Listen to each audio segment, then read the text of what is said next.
You want to know something?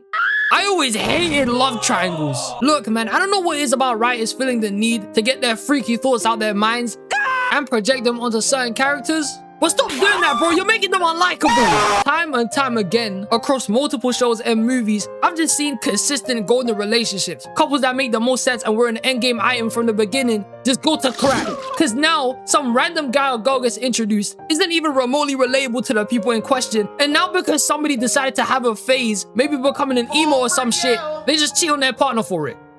You're stupid! And look, I can understand why they're a thing. Don't get it twisted now. Believe me, I like seeing Black Cat and Spider-Man as much as the next person.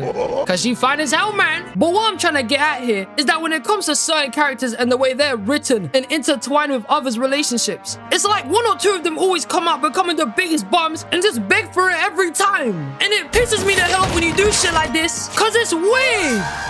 And that's the topic for today, man. Today, ladies and gentlemen, I'm gonna start crashing out about some of the most annoying, stupidest love triangles I've ever seen in my life. And I want to show you, man, how dastardly, how disgusting, and how forced some of these are. It's degrading. Which brings me to my first and greatest example of this.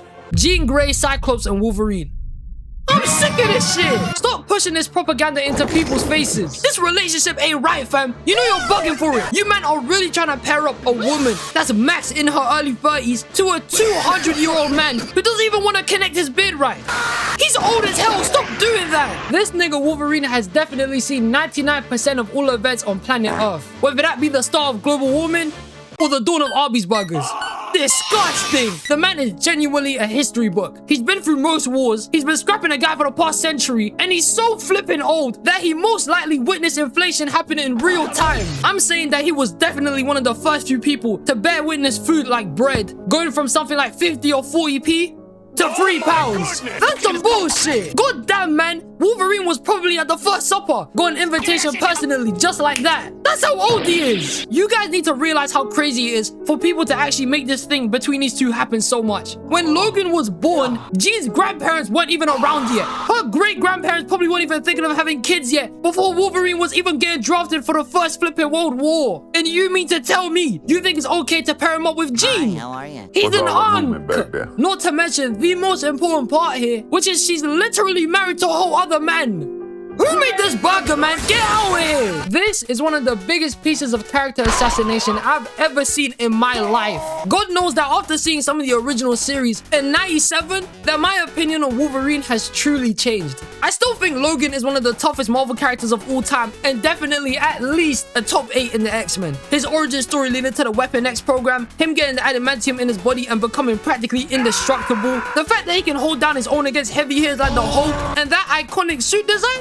Sensational. But the way he moves when Jean Grey is anywhere near the scene is utter and dire bullshit. Why do they constantly always have to drag some love triangle between Wolverine, Scott, and Jean, making Wolverine look like a flipping bum almost every time their relationship goes on? Because it ends up with this guy just begging to be with Jean half of the time. Ming, tell me why in the first flipping 5 episodes of X-Men '92, when Jean and Cyclops both go out on a date together, this guy was just at the mansion at home, wearing his whole costume laying in bed, definitely stinks by the way, and just started caressing a photo of both Jean and Scott together. What type of weirdness is this? I know this isn't the first time you've done that shit too. You a freaky ass nigga. There's a whole nother man in the photo. What are you doing? Not to mention, in the very same episode, the man pretty much had envy toward them being together the whole time. And it was so bad, he ended up leaving the team entirely because of it. Disappearing to the flipping Arctic because Jean chose Cyclops.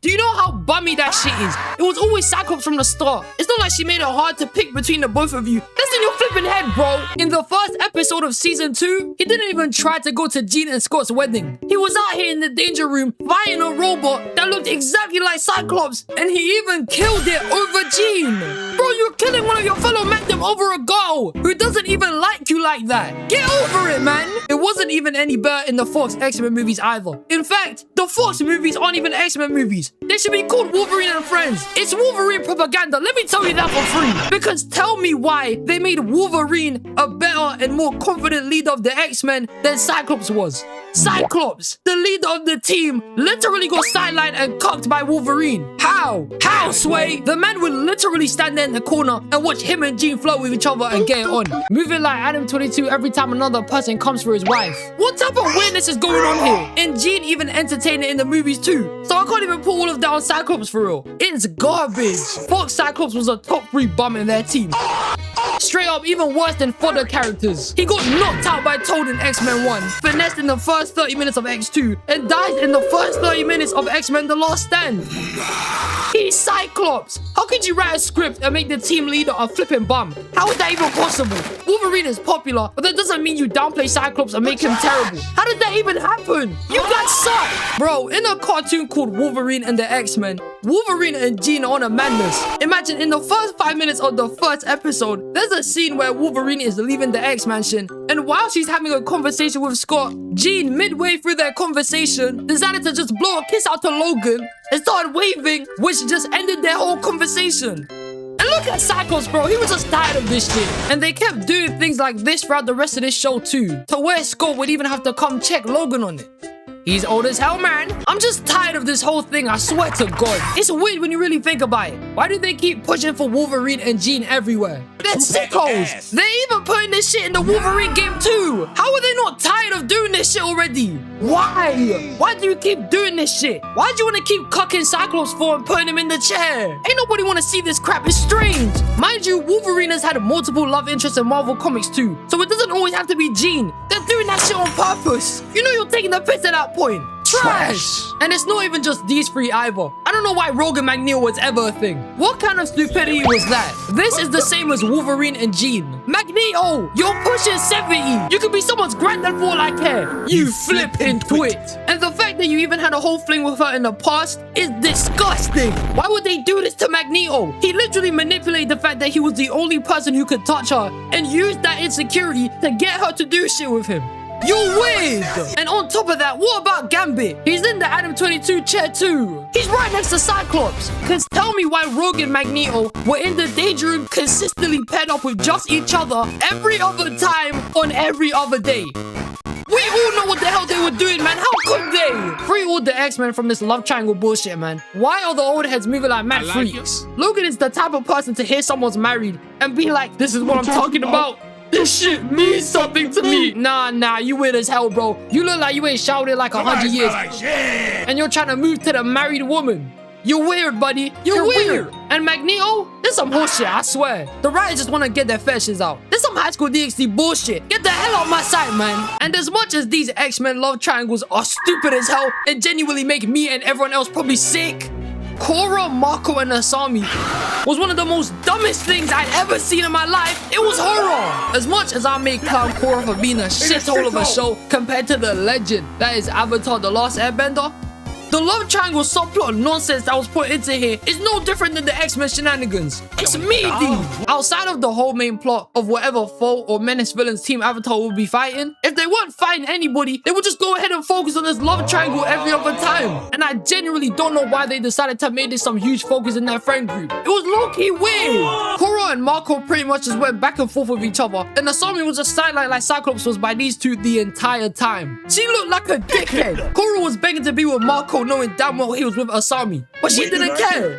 She wanted to get in on this man, and the worst part of that, after being rejected by Marco, and on the same day, she accepted to go on a date with Bolin. Even though Marco knew Bolin liked Korra, he still went ahead to go be with her anyway. Messy! You see right here, this is some Love Island bullshit. You know in that show, where the whole entire premise is to pretty much just stand on the side and watch your partner move freaky as hell with other people, and you have no leg to stand on and you can't do niche about it because you chose to be there. And now you probably have to sit in the closet and watch your partner do a madness because they're gonna try and say they're justified and hide behind the phrase, I'm testing our connection, babe. You know I need to test this to see if it'll work out on the outside.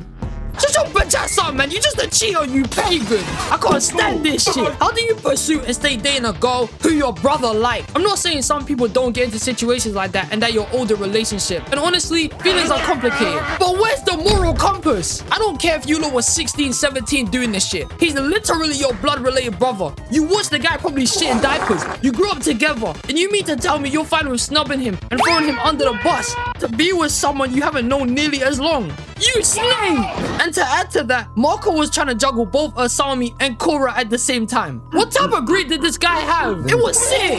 Bolin will come talk to Marco several times about Korra and ask for Marco's advice on how it would look for Korra to be his goal. When the whole time they would have conversations like this, Marco would just think about himself and was seeing how he could pick between the both of them. It really be your own family doing this type of shit, man. This is some Mufasa Scar type of betrayal. It's disgusting. And the worst part about this, how is Bolin the one to tell Asami the news that Marco cheated on her by kissing Korra? How did that come from Bolin and not Marco? I'm gonna tell you guys honestly, yeah, it's like half of the things that went down between these three anyway were all because of Marco. He never could keep it real with either of them. He's the same guy who broke up with Korra, went back to Asami for like a second, and then when Korra lost her memories, still thinking that her and Marco are still together, Marco just started stuttering and didn't even say anything about the shit he was doing with Asami. He just acted like he was still together with Korra. Like, bro, Asami was in the room. She was right there. You had one job. You had one job here and you failed. What are you doing? You suck. The whole time throughout their problems as well, Asami didn't do anything. She didn't cheat. She didn't lie or manipulate none of these men. It was literally just Korra and Marco going back and forth with each other, and Asami was pretty much reduced to being a bystander.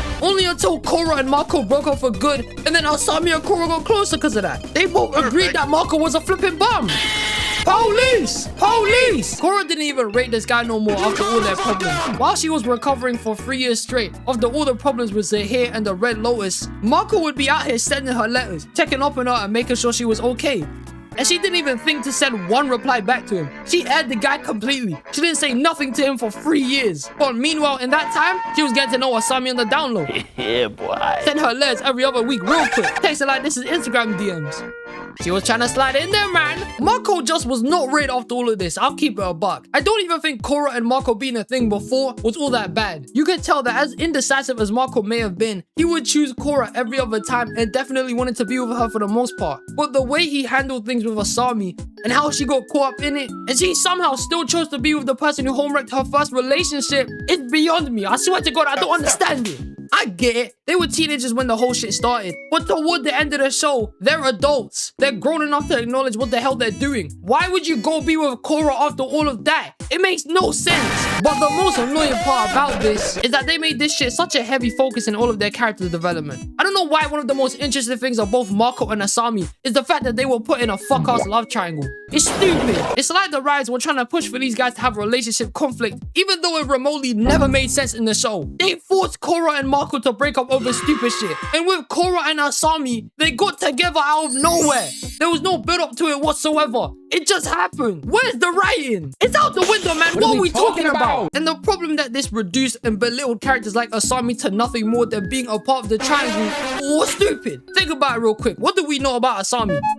She's rich. She helped out Team Avatar a lot in their battles and love triangle. The fact that the love triangle would be one of the few things most people would bring up about Asami is crazy. It's literally character assassination. There's nothing more after that. I don't even want to keep talking about this no more. Asami deserved way better. This whole thing was dumb and it ruined a bit of Korra for me, man. It's ours. And ladies and gentlemen, these are all the love triangles that I wanted to talk about today.